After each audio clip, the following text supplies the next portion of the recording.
Would you ever write a poem for an ad, or do you think that's something that would make you uncomfortable? And it depends. I think it depends on the ad. Like I always ask my friends. I'm always like, if McDonald's like gave you $100,000 to write a poem, you can say anything you want, but you gotta end it with "I'm loving it." Would you do it?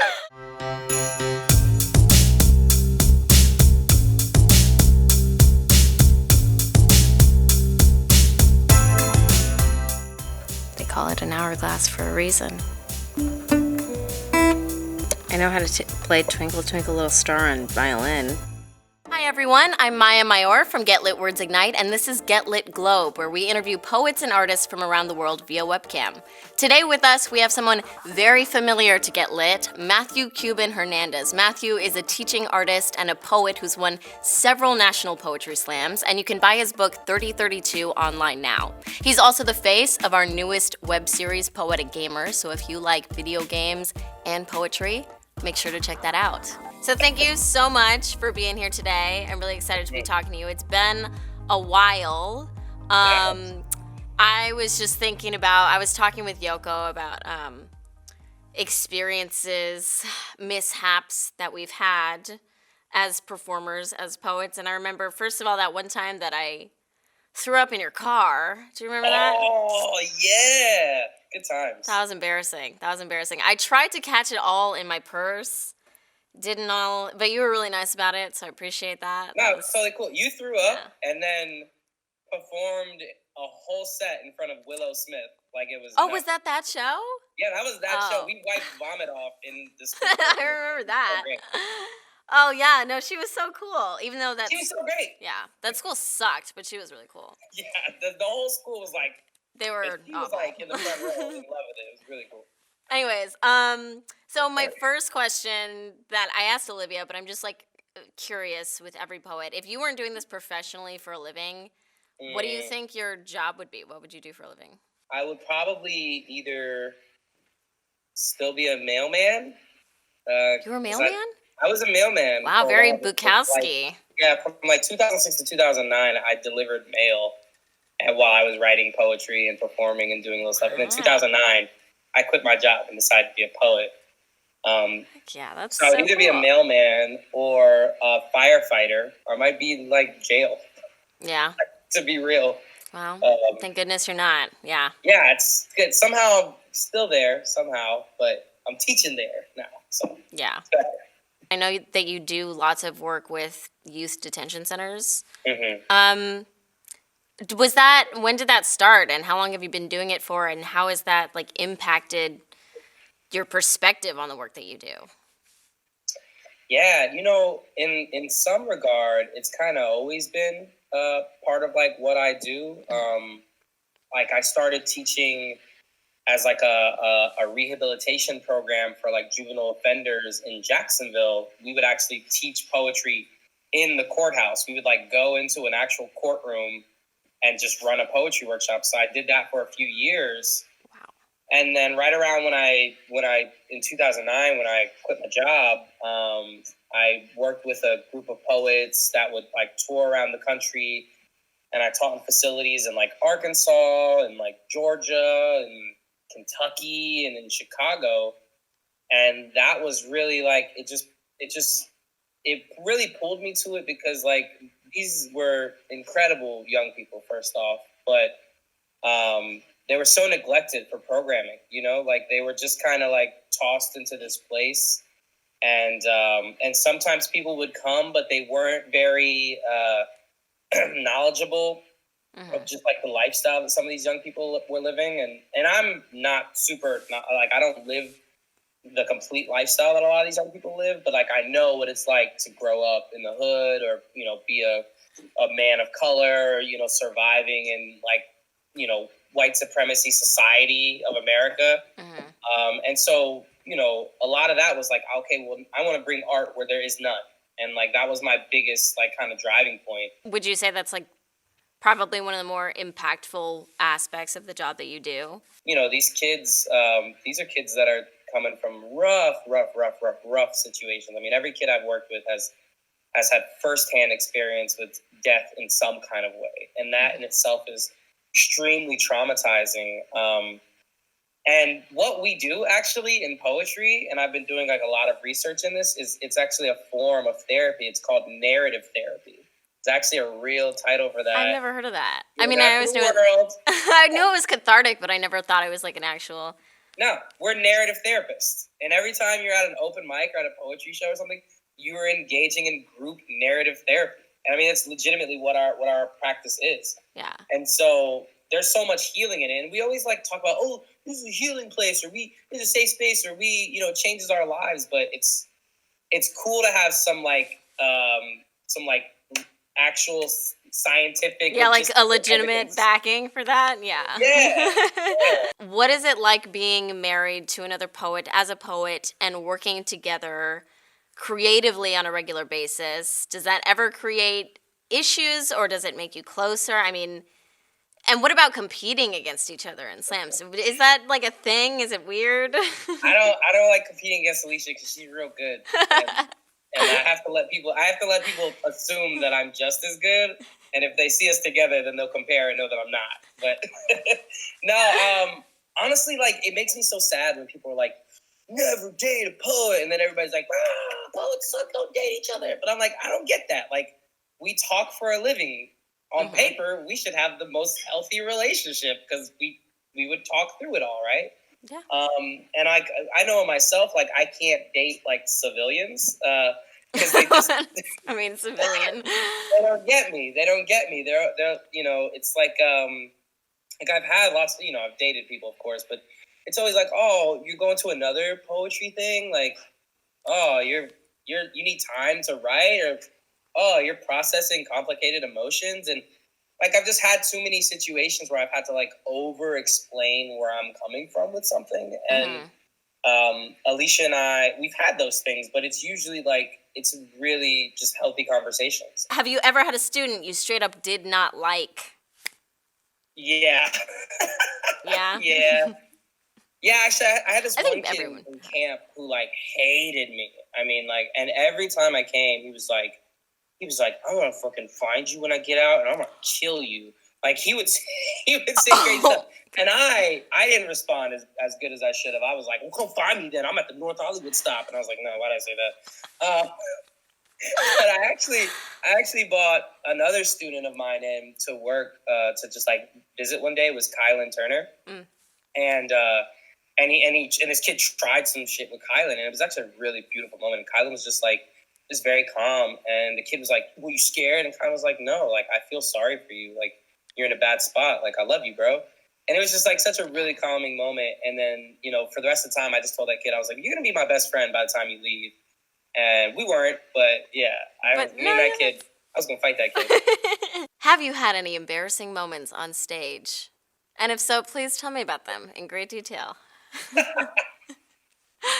Man, I don't want to. No, I can imagine, right? I had made Final Stage back in 2007. And I was on this team of like really incredible poets that I really, really looked up to. And they were like, it was like the last round. And they were like, all right, Cuban, all you got to do is get like a 29-8 and we'll win, which is like nearly a perfect score, right? Like, yeah. Just like, that's all you got to do. And they threw me up after some like amazing, incredible groupies, right? And I go on stage and I start doing this poem, and it's like 1,000+ people in the audience, and I'm like nervous, and like the first words of the poem come out of my mouth, and then it's gone. Like the poem is out of my mind, and like I couldn't stop because it's like you're being judged publicly, aside from like. Privately on people's phone. But so I start freestyling, and it wasn't a good freestyle. It was a bad freestyle. I was like freestyling about things that did not make sense. Is that on video anywhere? Just out of curiosity, I mean. It was so bad. And it gets better. So I'm doing like a lot of this movement. I don't know if you can see my arms. I'm doing like a lot of this movement, right? Oh, yeah. Okay. I was wearing like a button up, and this thumb caught my shirt and partially ripped open my shirt. And to this day, everybody says I ripped off my shirt on stage. Well, as long as if they thought it was shirt off, it was an accident. I mean, really if they thought it was intentional, then it's like maybe a powerful moment. No. No. Okay. No, well, it was bad. I was at that moment. I was like, well, this poetry thing was cool. I'm gonna go be a mailman. And that was that. Because that's the end. This was fun. I was like, I had a moment, and I'm gonna go do something else with my life. But then you went on to win, so and then win several more, and God, live your life. Terrible. Wow. Terrible. I read in an interview somewhere that you had swine flu while you were on tour. Did you perform when you had swine? Yeah, I probably got a lot of people sick. I had a girlfriend who gave me swine flu and then dumped me. It's good times. Wow, what a send off! It was bad. It was bad. Damn. But yeah, we were in this place. We were in Charlotte, North Carolina, and at the time, like the adult slam team, Slam Charlotte, they were like 3-time national champions back to back. Like they were like incredible. And I was like, there's no way we're canceling these shows. I don't care. We're just going to have to thug through it. And we would like sleep the entire day, wake up like an hour before the show, get ready, get to the show, do our set. Like we would be backstage, like throwing up, dry heaving into a trash can. And then they'd be like, coming up, give it up for Cuban Hernandez. And then we go up, do our set, and then like go back, throw up all night, pass out, and then sleep till the next show. We did that like 7 days in a row. I could never. Oh my gosh. It's pretty bad. That's amazing. That I commend you for that. I could never. Yeah. I can't do those things anymore. I know better now. At the time, I was like, this is cool. This is what everybody does. Not what everybody does. If you're sick, just cancel your show. They'll understand. Yeah. Would you ever write a poem for an ad, or do you think that's something that would make you uncomfortable? And it depends. I think it depends on the ad. Like I always ask my friends. I'm always like, if McDonald's like gave you $100,000 to write a poem, you can say anything you want, but you gotta end it with "I'm loving it." Would you do it? Yes. It's tough. It's tough. That's a lot of money. I would. It's a lot of money. I think at the end of the day, I probably would. I couldn't do something for a company that I think actively destroys communities. Oh, yeah. Like I think it'd be tough. If some place like McDonald's that's like kind of like just really, it's like not a healthy thing that I want to promote to like young people who might look up to me. So we're gonna go into like this segment where I'm just gonna ask you a bunch of. It's exactly what it sounds like. Fast questions. Don't think too hard about it. Just I love it. Yeah. What's one question you get really tired of being asked? Are you Filipino? Describe yourself as a teenager in 3 words. Energetic, happy-go-lucky, and observant. Who's your favorite rapper? G Yamazawa, because I'm a fucking chump. But no, I really do love G Yamazawa. He's amazing. Right now, I'm listening to this young guy named Coda the Friend. It's really fun, really dope music. Do you have any good pickup lines? No. No? Somebody asked me once, are you parked in a construction zone? Because you're double the fine. Yeah, anyways. Where can we find you on social media and information about shows? Yeah, I'm Mathew Cuban on everything. It's like Mark Cuban, but with way less success and money. And yet. Okay. But no, it's Mathew Cuban on everything. And I got some cool music on Spotify under that name as well. Check it out. Cuban. And your book you can purchase online where? Yeah, so I dropped a book and an album last year that I'm very, very proud of. The album is Ivana, dedicated to my mother. The book is 3032. Also dedicated to my mother, but also my students and my city. You can find them you can find my book at notoccultmedia.com. You can find my album anywhere music is streaming. All right, awesome. Thank you so much. Check that out, everybody. So I have just finished my second manuscript, which I'm very excited about. So some of it is not memory. Diane Lane would hate me for reading a poem. No, read it. I'm so excited. A sneak peek look. Sneak peek look. This is fun. Okay, here we go. Who am I? Am I my mother's magic? Am I my ancestors' wildest dreams? My family's story keeper? A wounded healer? A weighted hug? A present listener? An extended invitation? A warm home? A safe space? A driven leader and a focused student? A quad-racial mixed boy with no people to resemble because I resemble everyone. A gated grin, a bellowing laughter, a silent, unwavering depression, a dog content with a leash, a dog breaking its teeth on a chain, a Gemini, both sides of the coin, both confused and uncertain while being positive at the same time. A skyscraper of misfires, a levee of doubt. Who am I? Beautiful. No caveat or reasoning, just beautiful and brilliant and brown and so many more things that bounce and shift and ache and take up space. I am dreams standing behind paper barricades with a match daring to ignite. I am my mother's magic, the parts of her that saw me shine like a lighthouse, like safe harbor, calling destiny home. I am my city's most loving sun, a blade of grass on a field in Paxson. I am Fuji's bike, Fuji's last breath, Will's last breath, Clinton's last breath, Tavis's last breath, Pablo's last breath, Olga's last breath, Nipsey's last breath, Ivana's breath, lungs, spirit, her magic, her magic, her magic, her magic, her will to live, smirking at doctors who only care for 10 minutes at a time. I am more than I believe, but I am enough that I will accept. I am my own belief, and I believe that I am abundance. Extra toppings on everything. Dessert after seconds, I am a second wind, a captured breath, a moment immortalized, an unquenchable thirst for love and learning and love, and most importantly, who I am is just getting started. Hey everyone, if you like that video, please make sure to subscribe to our channel, like and comment on this video, and make sure to hit that notification bell so you know whenever we upload new content. We'll see you next time. Thanks so much.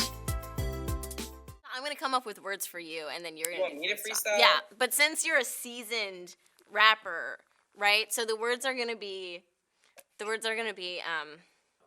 potato, lava, and moist. Here we go. Hey, I knew it was you. My brother named Fredo, hot out the microwave, cooking my potato. Man, burn my mouth like some lava. Get a fork, cause I don't need to bother anybody that wants to say things to me. Forgot the third word, so I just say three. I just say free. On the microphone I'm saying, I don't even know, cause this game that I'm playing. What was the third word again? Moist. Say it one time, write it with a pen. I don't know what we said, say the thing again. What was that word? Moist. Moist. Hear it out your voice. Do it real good, but it's not by choice. Loving my life, loving my voice, loving my thing, and I keep it on point. Like, hey. Wow, awesome. Yes, thank you so much, Cuban. That was amazing. Thank you so much for talking to us. Thank you. Appreciate it. You can check out Poetic Gamer on YouTube now on our channel, Right. Get Lit. Yes. Check out Cuban. He's great. You're awesome. Thank you so much.